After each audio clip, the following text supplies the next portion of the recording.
Chapter 4. From this day, natural philosophy, and particularly chemistry, in the most comprehensive sense of the term, became nearly my sole occupation. I read with ardor those works, so full of genius and discrimination, which modern inquiries have written on these subjects. I attended the lectures and cultivated the acquaintance of the men of science of the university, and I found even in M. Crimp a great deal of sound sense and real information, combined, it is true, with repulsive physiognomy and manners, but not on that account the less valuable. In M. Waldman I found a true friend. His gentleness was never tinged by dogmatism, and his instructions were given with an air of frankness and good nature that banished every idea of pedantry. In 1,000 ways he smoothed for me the path of knowledge and made the most abstruse inquiries clear and facile to my apprehension.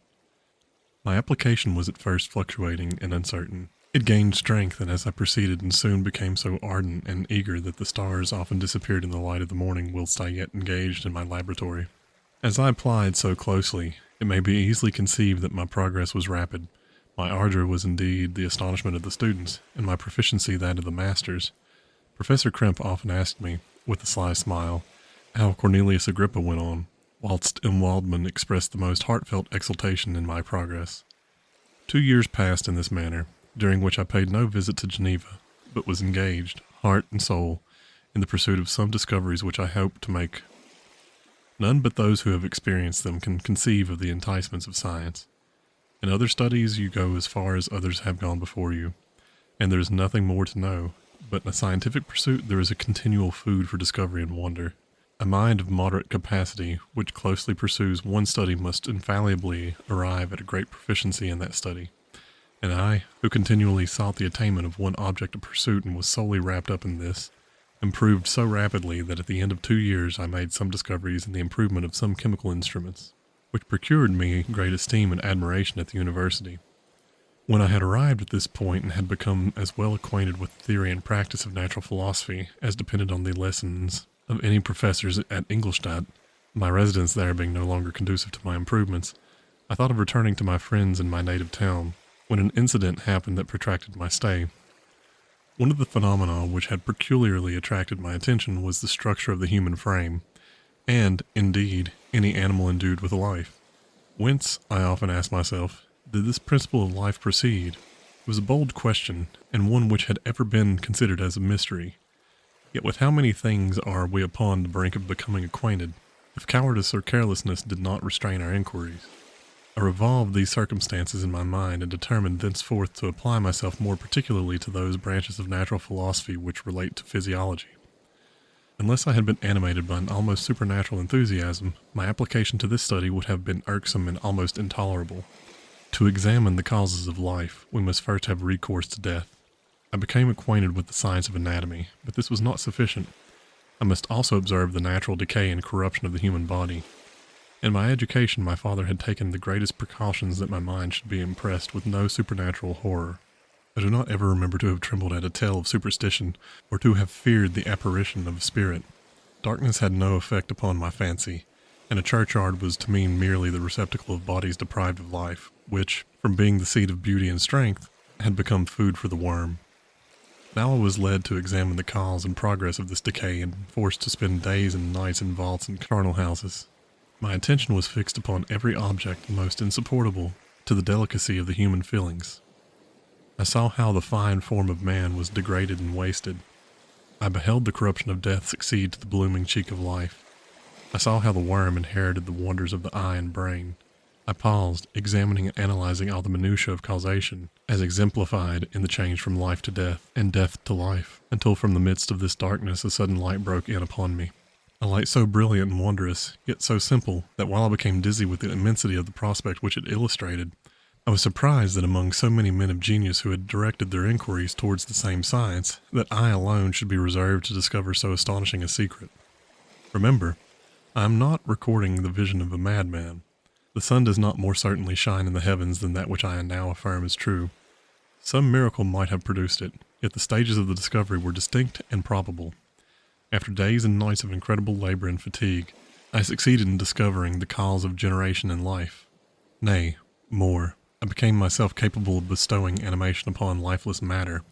The astonishment which I had first experienced on this discovery soon gave place to delight and rapture. After so much time spent in painful labor, to arrive at once at the summit of my desires was the most gratifying consummation of my toils.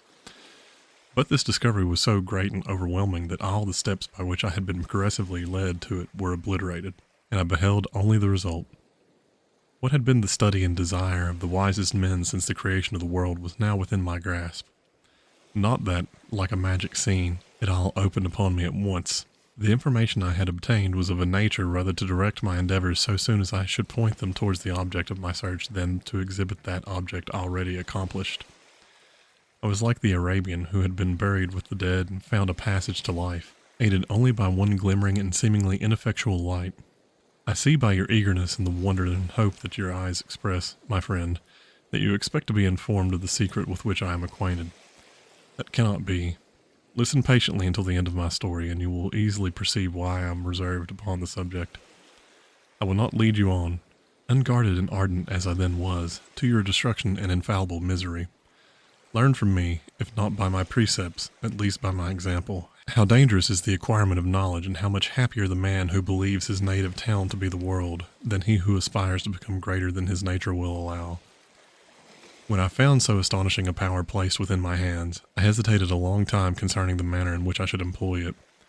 Although I possessed the capacity of bestowing animation, yet to prepare a frame for the reception of it, with all its intricacies of fibers, muscles, and veins, still remained a work of inconceivable difficulty and labor.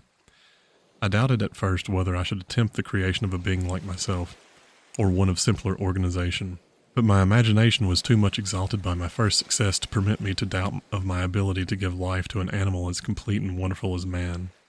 The materials at present within my command hardly appeared adequate to so arduous an undertaking, but I doubted not that I should ultimately succeed. I prepared myself for a multitude of reverses. My operations might be incessantly baffled, and at last my work be imperfect. Yet when I considered the improvement which every day takes place in science and mechanics, I was encouraged to hope my present attempts would at least lay the foundations for future success. Nor could I consider the magnitude and complexity of my plan as any argument of its impracticability. It was with these feelings that I began the creation of a human being. As the minuteness of the parts formed a great hindrance to my speed, I resolved, contrary to my first intention, to make the being of a gigantic stature, that is to say, about 8 feet in height, and proportionably large. After having formed this determination and having spent some months in successfully collecting and arranging my materials, I began. No one can conceive the variety of feelings which bore me onward, like a hurricane, in the first enthusiasm of success. Life and death appeared to me ideal bounds, which I should first break through, and pour a torrent of light into our dark world. A new species would bless me as its creator and source. Many happy and excellent natures would owe their being to me. No father could claim the gratitude of his child so completely as I should deserve theirs.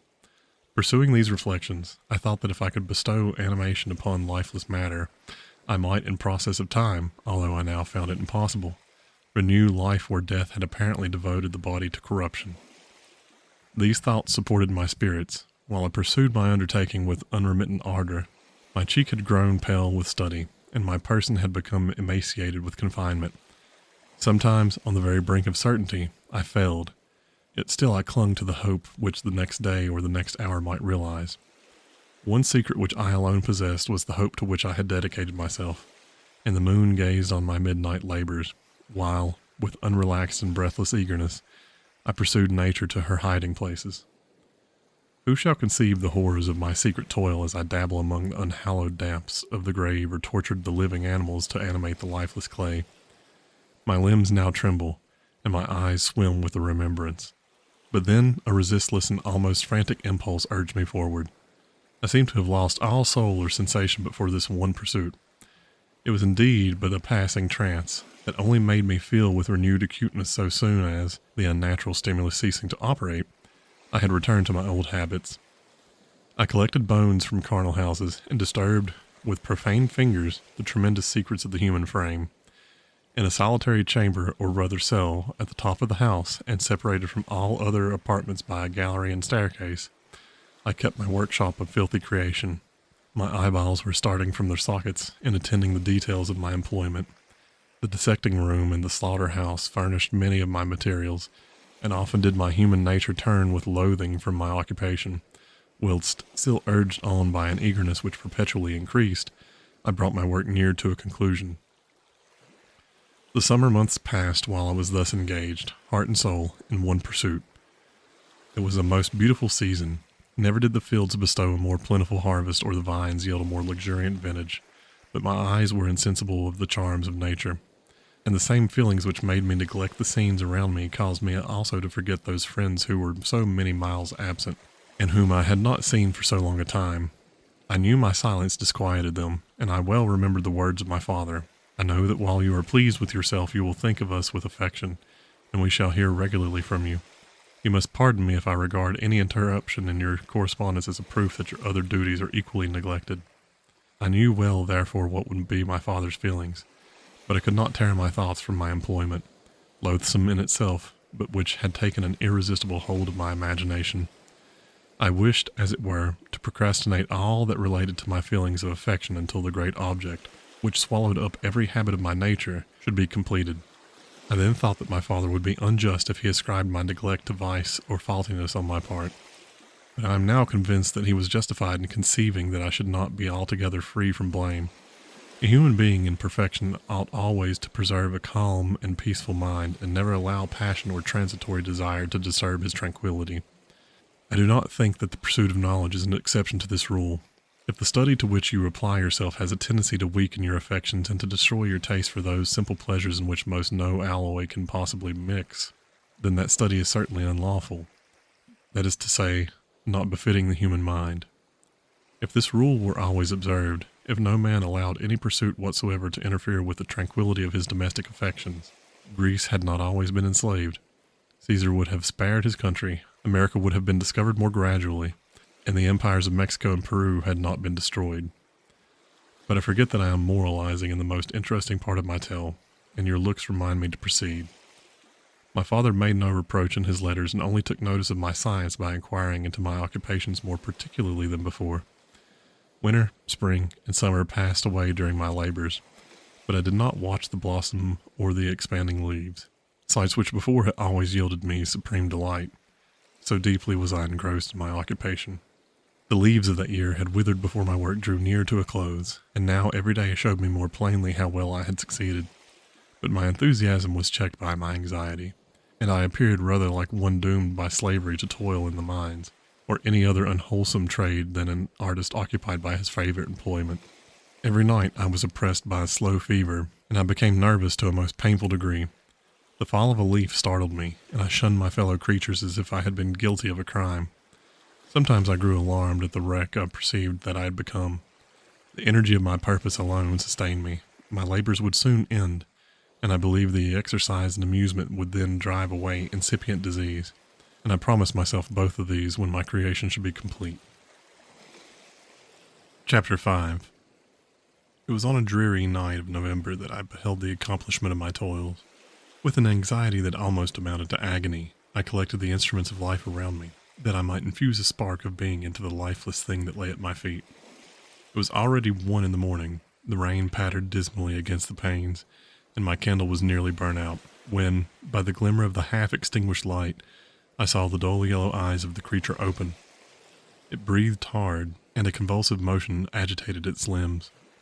How can I describe my emotions at this catastrophe, or how delineate the wretch whom with such infinite pains and care I had endeavored to form? His limbs were in proportion, and I had selected his features as beautiful. Beautiful! Great God! His yellow skin scarcely covered the work of muscles and arteries beneath. His hair was of lustrous black and flowing, his teeth of a pearly whiteness, but these luxuriances only formed a more horrid contrast with his watery eyes, that seemed almost of the same color as the dun white sockets in which they were set, his shriveled complexion and straight black lips. The different accidents of life are not so changeable as the feelings of human nature. I had worked hard for nearly 2 years, for the sole purpose of infusing life into an inanimate body. For this I had depraved myself of rest and health. I had desired it with an ardor that far exceeded moderation. But now that I had finished, the beauty of the dream vanished, and breathless horror and disgust filled my heart. Unable to endure the aspect of the being I had created, I rushed out of the room and continued a long time traversing my bedchamber, unable to compose my mind to sleep. At length lassitude succeeded to the tumult I had before endured, and I threw myself on the bed in my clothes, endeavoring to seek a few moments of forgetfulness. But it was in vain. I slept, indeed, but I was disturbed by the wildest dreams.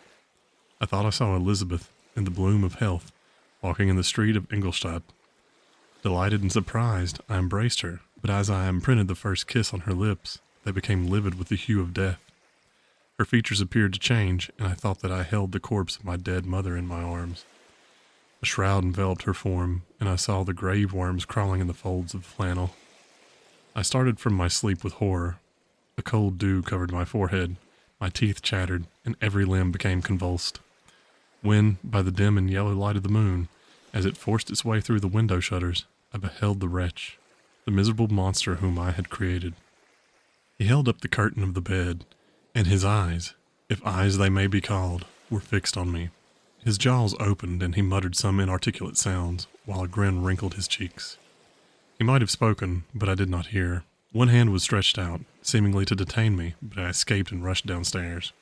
I took refuge in the courtyard belonging to the house which I inhabited, where I remained during the rest of the night, walking up and down in the greatest agitation, listening attentively, catching and fearing each sound as if it were to announce the approach of the demoniacal corpse to which I had so miserably given life. Oh, no mortal could support the horror of that countenance. A mummy again endued with animation could not be so hideous as that wretch. I had gazed on him while unfinished. He was ugly then, but when those muscles and joints were rendered capable of motion, it became a thing such as even Dante could not have conceived. I passed the night wretchedly. Sometimes my pulse beat so quickly and hardly that I felt the palpitation of every artery. At others, I nearly sank to the ground through languor and extreme weakness. Mingled with this horror, I felt the bitterness of disappointment. Dreams that had been my food and pleasant rest for so long a space were now become a hell to me, and the change was so rapid, the overthrow so complete. Morning, dismal and wet, at length dawned and discovered to my sleepless and aching eyes the church of Ingolstadt, its white steeple and clock which indicated the 6th hour. The porter opened the gates of the court, which had that night been my asylum, and I issued into the streets, pacing them with quick steps, as if I sought to avoid the wretch whom I feared every turning of the street would present to my view. I did not dare return to the apartment which I inhabited, but felt impelled to hurry on. Although drenched by the rain which poured from a black and comfortless sky, I continued walking in this manner for some time, endeavoring my bodily exercise to ease the load that weighed upon my mind. I traversed the streets without any clear conception of where I was or what I was doing. My heart palpitated in the sickness of fear, and I hurried on with irregular steps, not daring to look about me. Like one who, on a lonely road, doth walk in fear and dread, and, having once turned round, walks on, and turns no more his head, because he knows a frightful fiend doth close behind him tread. Continued thus, I came at length opposite the inn at which various diligences and carriages usually stopped. Here I paused, I knew not why, but I remained some minutes with my eyes fixed on a coach that was coming towards me from the other end of the street. As it drew nearer, I observed that it was the Swiss diligence. It stopped just where I was standing, and on the door being opened, I perceived Henry Clerval, who, on seeing me, instantly sprung out. "My dear Frankenstein," he exclaimed, "how glad I am to see you! How fortunate that you should be here at the very moment of my alighting!" Nothing could equal my delight on seeing Clerval. His presence brought back to my thoughts my father, Elizabeth, and all those scenes of home so dear to my recollection. I grasped his hand, and in a moment forgot my horror and misfortune. I felt suddenly, and for the first time during many months, calm and serene joy. I welcomed my friend, therefore, in the most cordial manner, and we walked towards my college. Clerval continued talking for some time about our mutual friends and his own good fortune in being permitted to come to Ingolstadt. "You may easily believe," he said, "how great was the difficulty to persuade my father that all necessary knowledge was not comprised in the noble art of bookkeeping, and, indeed, I believe I left him incredulous to the last, for his constant answer to my unwavering entreaties was the same as that of the Dutch schoolmaster and the vicar of Wakefield. I have 10,000 florins a year without Greek. I eat heartily without Greek. But his affection for me at length overcame his dislike of learning, and he has permitted me to undertake a voyage of discovery to the land of knowledge. It gives me the greatest delight to see you, but tell me how you left my father, brothers, and Elizabeth." Very well, and very happy. Only a little uneasy that they hear from you so seldom. By the by, I mean to lecture you a little upon their account myself. But, my dear Frankenstein, continued he, stopping short and gazing fully in my face, I did not before remark how very ill you appear. So thin and pale, you look as if you had been watching for several nights. You have guessed right. I have been lately so deeply engaged in one occupation that I have not allowed myself sufficient rest, as you see. But I sincerely hope, that all these employments are now at an end and that I am at length free. I trembled excessively. I could not endure to think of, and far less to allude to, the occurrences of the preceding night. I walked with a quick pace, and we soon arrived at my college. I then reflected, and the thought made me shiver, that the creature whom I had left in my apartment might still be there, alive and walking about. I dreaded to behold this monster, but I feared still more that Henry should see him. Entreating him, therefore, to remain a few minutes at the bottom of the stairs, I darted up towards my own room. My hand was already on the lock of the door before I recollected myself. I then paused, and a cold shivering came over me. I threw the door forcibly open, as children are accustomed to do when they expect a spectre to stand in waiting for them on the other side. But nothing appeared. I stepped fearfully in. The apartment was empty, and my bedroom was also freed from its hideous guest. I could hardly believe that so great a good fortune could have befallen me, but when I became assured that my enemy had indeed fled, I clapped my hands for joy and ran down to Clairville. We ascended into my room, and the servant presently brought breakfast, but I was unable to contain myself. It was not joy only that possessed me. I felt my flesh tingle with excess of sensitiveness, and my pulse beat rapidly. I was unable to remain for a single instant in the same place. I jumped over the chairs, clapped my hands, and laughed aloud. Clerval at first attributed my unusual spirits to joy on his arrival, but when he observed me more attentively, he saw a wildness in my eyes for which he could not account, and my loud, unrestrained, heartless laughter frightened and astonished him. "My dear Victor," cried he, "what, for God's sake, is the matter? Do not laugh in that manner. How ill are you? What is the cause of all this?" "Do not ask me," cried I, putting my hands before my eyes, for I thought I saw the dreaded spectre gliding into the room. "He can tell. Oh, save me, save me!" I imagined the monster seized me. I struggled furiously and fell down in a fit. Poor Clairville, what must have been his feelings? A meeting which he anticipated with such joy, so strangely turned to bitterness. But I was not the witness of his grief, for I was lifeless and did not recover my senses for a long, long time. This was the commencement of a nervous fever which confined me for several months. During all that time, Henry was my only nurse.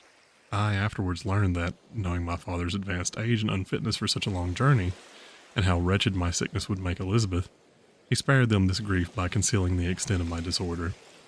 He knew that I could not have a more kind and attentive nurse than himself, and firm in the hope that he felt for my recovery, he did not doubt that, instead of doing harm, he performed the kindest action that he could towards them. But I was in reality very ill, and surely nothing but the unbounded and unremitting attentions of my friend could have restored me to life. The form of the monster on whom I had bestowed existence was forever in my eyes, and I raved incessantly concerning him. Doubtless my words surprised Henry. He at first believed them to be the wanderings of my disturbed imagination, but the pertinacity with which I continually recurred to the same subject persuaded him that my disorder indeed owed its origin to some uncommon and terrible event.